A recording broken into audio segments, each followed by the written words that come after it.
Hello दोस्तों, आप सब कैसे हैं। मेरा नाम है प्रफुल्ल कुमार। आज मैं एक नया यूट्यूब वीडियो बना रहा हूं। इस वीडियो में मैं बेंगलोर में हुए दंगों के बारे में बातचीत करूंगा। दोस्तों, 11 अगस्त 2020 को बेंगलोर में बड़े पैमाने पर दंगे हुए। इस दंगे में बेंगलोर में रहने वाले जिहादी समुदाय के बेवकूफ़ लोगों ने एक फेसबुक पोस्ट के ऊपर बवाल काटा। उन्होंने बड़ी संख्या में पुलिस स्टेशन पर धावा बोला, गाड़ियों में आगे लगाई, सार्वजनिक संपत्ति का नुकसान किया, पुलिस वालों के साथ बदतमीजी की। इस गुंडागर्दी में, इस घटना में 60 पुलिस वाले घायल हुए, 3 लोग मारे गए और 60 पुलिस वाले के अलावा करीब 100 लोग इंजर्ड हुए। सोशल मीडिया पर इस घटना से रिलेटेड काफ़ी सारी तस्वीरें वायरल हो रही है। सवाल यह है कि यह घटना हुई क्यों। दोस्तों, दुनिया में एक ख़ास धर्म है जो पूरी दुनिया को अपने अंतर्गत लाना चाहता है। वो चाहता है कि पूरी दुनिया में केवल एक ही धर्म होना चाहिए, दूसरा धर्म नहीं होना चाहिए। और अपने धर्म प्रचार के लिए यह तरह तरह के हथकंडे अपनाता है। इसी धर्म के लोगों ने एक फैशन बनाया है कि उन्हें दूसरे धर्म के लोगों के बारे में विवादित बातें करनी है। बेंगलोर में भी ऐसा ही हुआ। जिहादी धर्म के एक लौंडे ने हिंदू धर्म के बारे में आपत्तिजनक बातें लिखी। वो ऐसा काम हमेशा करते आ रहे हैं और जब उन्हें जवाब नहीं मिलता है तो उनका हिम्मत बढ़ जाता है। लेकिन हिंदुओं में अब एकता बढ़ रही है और जो लोग विवादित टिप्पणी कर रहे हैं उनको जवाब भी मिल रहा है। जब उस जिहादी लौंडे ने एक विवादित हिंदू धर्म के बारे में विवादित पोस्ट फेसबुक पर लिखा तो उसका जवाब कांग्रेसी सांसद के भतीजे ने दिया। उसने एक धर्म के दूत के बारे में विवादित बातें लिखी। इसी पर उस धर्म के जो चमचे हैं वो सड़क पर आकर बवाल काटने लगे। उन्होंने ये नहीं देखा कि उनके धर्म का ही एक बंदा दूसरे धर्म के बारे में गलत बातें कर रहा है। मतलब अपने धर्म में जो बुराई है, अपने धर्म के जो मुस्तंडे लोग हैं उनको ठीक नहीं करना है, लेकिन जब दूसरे धर्म के लोग रिटेलिएट करते हैं, कोई जवाबी कार्रवाई करते हैं, तो वो बवाल काटने पर उतर आते हैं।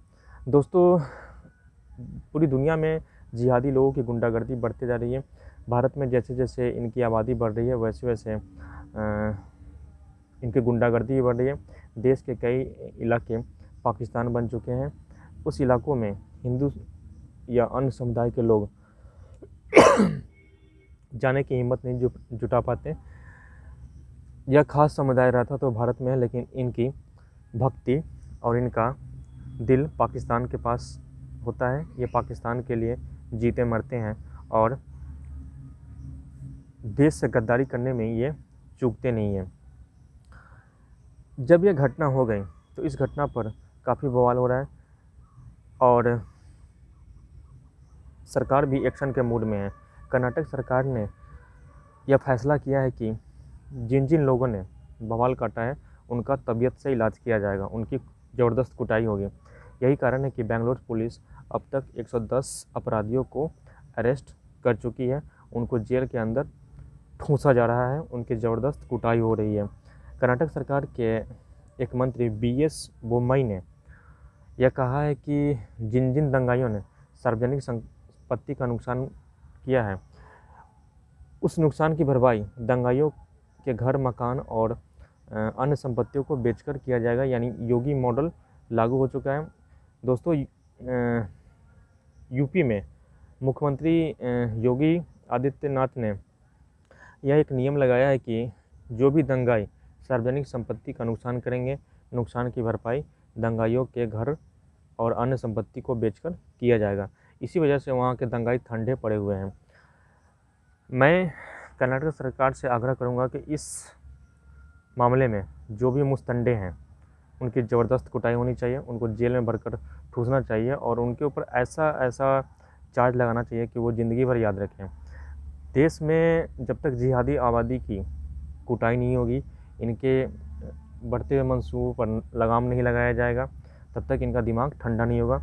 मेरे कहने का मतलब है, अगर आप भारत से नफ़रत करते हैं तो जिस देश से आप प्यार करते हैं, चाहे वो पाकिस्तान हो या अन्य देश जैसे Saudi Arabia, Dubai, Qatar, Afghanistan, Somalia, Sudan, जिस देश में आप जाना चाहें अपना बैग उठाए और निकलते बने।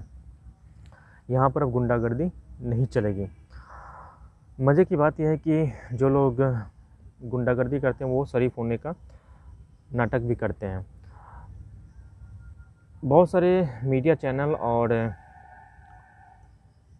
सोशल मीडिया पर यह खबर फैल रही है कि उस समुदाय के कुछ लोगों ने ह्यूमन चेन बनाकर मंदिर की तथाकथित रक्षा की, और यही चीज़ वायरल हुआ। मतलब उस समुदाय के गुंडे लोगों ने जो किया वो उस पर कोई चर्चा नहीं कर रहा है, उस पर कोई लिबरल पत्रकार जो है उस पर परिचर्चा करने से डर रहा है। लेकिन उन्होंने जो ह्यूमन चेन बनाया और ह्यूमन चेन बनाकर मंदिर की सुरक्षा करने का जो नाटक किया वो ज़्यादा फेमस हो गया। जब जब इस देश में जिहादी लोग गुंडागर्दी करते हैं, इस देश के लिबरल पत्रकार और न्यूज़ चैनल अपनी अम्मी के गोद में जाकर बैठ जाते हैं। बहुत सारे लिबरल पत्रकार जैसे राजदीप सरदेसाई, अरफा खानम, शेखर गुप्ता, रवीश कुमार, इन्होंने बेंगलोर दंगों के बारे में हाय हल्ला मचाना शुरू नहीं किया। अगर यही दंगा हिंदुओं ने किया होता तो अब तक हल्ला मच चुका होता और देश को इंटॉलरेंट घोषित कर दिया गया होता। दोस्तों, आजकल सोशल मीडिया, यूट्यूब और इंटरनेट का ज़माना है। अगर ये मीडिया वाले हमें खबर नहीं दिखाते हैं तो इसका मतलब ये नहीं है कि हम निष्पक्ष खबरें प्राप्त नहीं कर सकते।